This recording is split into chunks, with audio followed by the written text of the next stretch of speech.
What will you do if money is not an issue? Ang ganda pong tanong, no? Kung hindi problema ang pera, ano ang gagawin mo? Isipin niyo po. Try to imagine. Kung ngayon nalaman mo, nanalo ka ng loto. Kung ngayon nalaman mo, nanalo ka ng sweepstake. Kasama ka na sa mga pinakamayaman na tao. Nasaan ka kaya ngayon? Ano kaya ang gagawin mo? Magsisimba ka pa rin ba? Papasok ka pa rin ba? Magtatrabaho ka pa rin ba? Saan ka pupunta?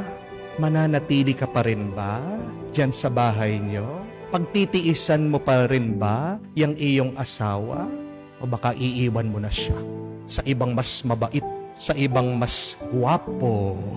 What will you do? Nakaka-excite po, no? Yung pong isang kaibigan ko, kung may pera lang daw siya, anong gagawin niya? Magpapaputi. Bakit? Yun yung obsession niya eh. Mag-umpisa nung bata siya, niloloko siya na negro o kaya aita. Ayaw na ayaw daw niya yung kanyang skin complexion, yung kanyang balat. Kaya kung may pera lang, magpapaputi siya, kamukha ni Michael Jackson. May kakilala po ako. Kung magkakapera lang, bibili ng maraming lupa. Bakit? Kasi yung bahay nila, napakaliit. Buhay mahirap. Meron din po akong kakilala. Basta't nagkakaroon ng pera, bumibili po ng sapatos. Ang daming sapatos. Bakit? Kasi nung maliit sila, wala silang pera, hindi makabili ng sapatos. Kayo, why is this an important question? Bakit mahalaga pong tanong ito?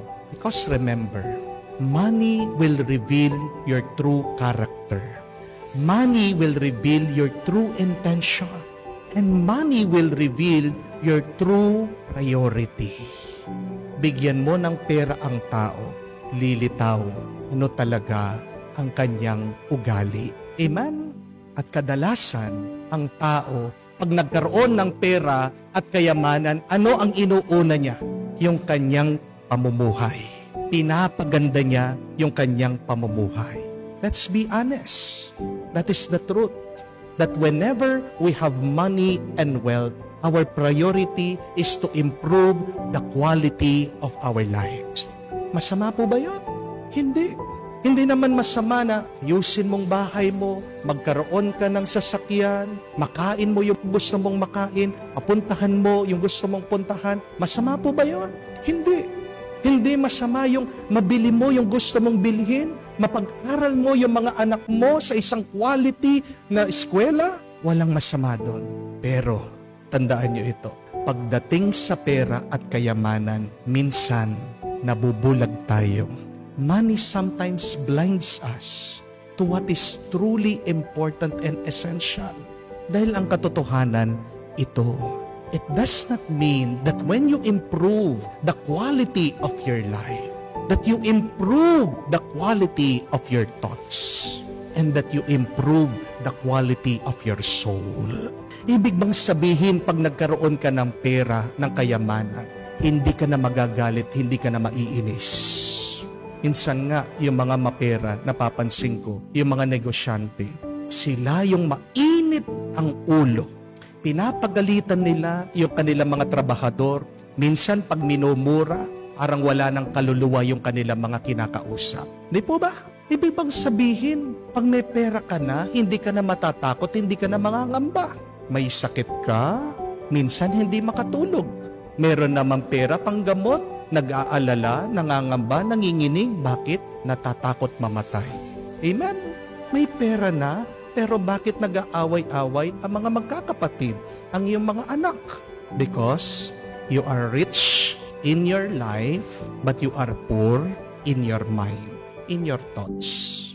At ganun din, naliligaw, nawawala at nagwawala sa buhay. Bakit? Mayaman, pero mahirap sa kaluluwa. May pera, nasaan? Nasa kasino. May pera, kayang bumili, gumamit ng babae. Pero ano ang karanasan sa puso? Ano ang karanasan ng kaluluwa? There is no peace.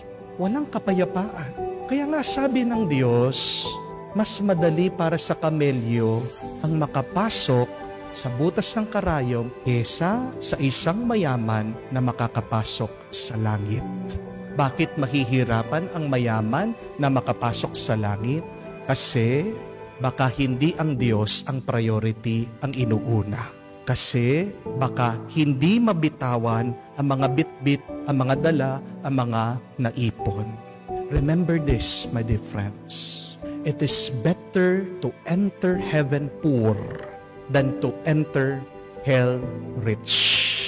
Anong pipiliin niyo? Yung kahit na mahirap ka, makakapasok ka sa langit. Pero yung mayaman ka nga, alam mo naman, diretso ka sa impyerno. We are given a choice. Alam niyo po ba kung ano ang Psalm number 1? Ang unang-unang awit, napakaganda. Sabi po, Blessed is the one who do not walk in the steps of the wicked, but who finds delight in the law of the Lord, who meditates on His law night and day. Ang unang-unang awit, sinulat po yan ni Haring Solomon, ang pinakamatalinong tao noon sa mundo, ang pinakamayaman na tao noon sa mundo. Tingnan nyo, sa kanyang katalinuhan, sa kanyang kayamanan, ano yung priority dapat ng tao? Huwag kang sasama, lalakad, kasama ng mga masama. Pero maglakad ka sa likod ng Panginoon, sa daan ng Panginoon. Isipin mo, pagmunihan mo ang mga utos ng Diyos araw at gabi. Bakit?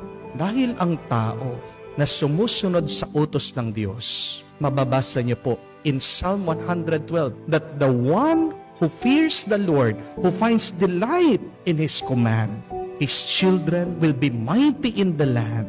The generation of the upright will be blessed. At ito po ang pinakamaganda.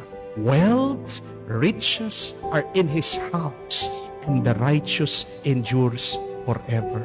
Pag nakikinig ka sa Diyos at tinutupad mo ang kagustuhan ng Diyos, pag inuuna mo ang Diyos bago ang pera, bago ang kayamanan, bago ang iyong kagustuhan, ang kayamanan mismo ang papasok, lalapit sa iyo. At hindi lang yun, mabubuhay ka forever. Huwag kang mag-alala. Huwag mong iisipin na wala ka ngayon, na mahirap ka, na naghihirap ka. Kasi kung tapat ka sa Diyos, mayaman ka. Remember that. Amen? May lumapit po sa akin, isang mister, nagpapatulong. May dilema siya, may problema silang mag-asawa. Itong asawa niya, nakakilala ng foreigner, DON. Malapit nang mamatay, mayaman, gusto daw siya. Ngayon, binigyan na siya ng visa, ng ticket, pupunta na siya sa ibang bansa, magpapakasal sila, ibibigay niya lahat ng para sa kanya. Kaya lang, may asawa na. Tinatanong nila mag-asawa, Father, ano ba dapat ang gawin? Sayang din po yun, sabi po ng babae. Kasi 6 months na lang po, mamamatay na itong lalaki. Pag namatay ako pong magmamana, sino po makikinabang ang aking pamilya? Father, okay lang po ba yun? Sana po, pwede. Bless nyo naman po kami. Sayang naman po yung kayamanan. Yung aking pong mga anak, ang pamilya namin, hindi na maghihirap. Pero bago po ako makasagot, alam nyo, itong lalaki, siya nagsalita. Sabi niya, Father, kung ako ang tatanungin, hindi ako payag. Una, asawa ko na siya eh. Bakit siya mag-aasawa ng iba? Pag umalis siya, paano ko makakasiguro na hindi siya mapofall din dun sa lalaki? Kasi araw-araw niyang kasama, aalagaan niya. Paano ko makakasigurado na mamahalin pa rin niya ako pagkatapos mamatay ng tao? At paano yun? Iiwan niya kami? Masisira yung aming pamilya? Sabi po ng lalaki, Father, okay lang po na mahirap kami. Basta't sama-sama kami, basta't nagmamahalan kami. Namangha po ako, nabilib ako dito sa lalaki. At sabi ko, alam niyo po, hindi na ako kailangan magbigay ng advice sa inyo. Kasi alam niyo na yung sagot eh. Ang kailangan niyo lang ay lakas ng loob na sundin kung ano yung tama. Sabi ko sa sarili ko, maaaring sa tingin nila mahirap sila, pero ang katotohanan, mayaman na mayaman sila. Di po ba? At alam ko, kung mananatili silang tapat sa bawat isa, kung magsusumikap sila na mapabuti ang kanilang buhay, hindi naman sila papabayaan ng Diyos. Di po ba?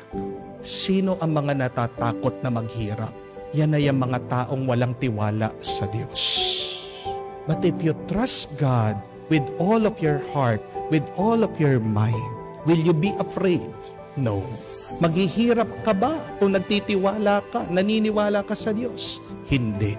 Tandaan mo yan, na ang pera, ang kayamanan, nakakabulag. Pero ang pananampalataya, yan ang nagbibigay ng liwanag sa ating kaisipan, yan ang daan ng ating kaligtasan. Huwag kang mag-alala. Kung naghihirap ka man sa mundong ito, sa iyong katapatan, pagpasok mo sa langit, gagawin kang pinakamayaman ng Diyos.